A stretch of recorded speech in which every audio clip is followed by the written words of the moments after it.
Nakumpiska ang 3 bangka sa isinagawang seaborne patrol operation ng mga otoridad sa karagatang sakop ng Magsaysay, Palawan dahil sa paglabag sa Municipal Ordinance No. 2010-079 na nagbabawal sa paggamit ng air compressor bilang breathing apparatus sa pangingisda.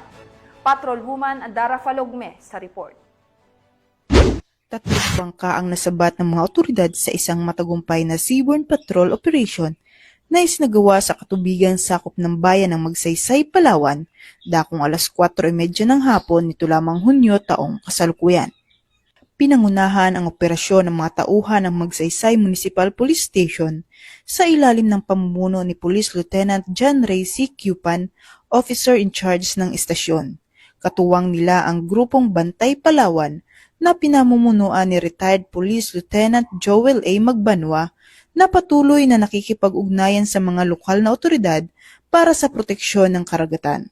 Nahuli ang mga nasabing bangka dahil sa paglabag sa Municipal Ordinance No. 2010-079 o pagbawal sa paggamit ng air compressor bilang breathing apparatus, isang gawaing delikado at mapanira sa yamang dagat.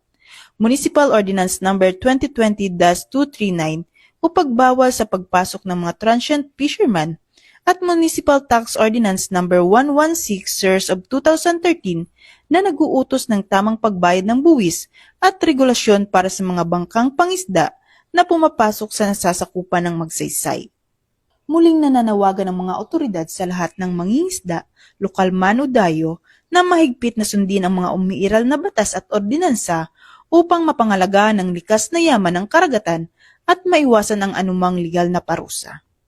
Mula dito sa home of the Police Eco Warriors, Calapan City, Oriental, Mindoro, ako ang inyong PNN correspondent, Patrolwoman Dara Falogme, alagad ng batas, tagataguyod ng balitang pulis.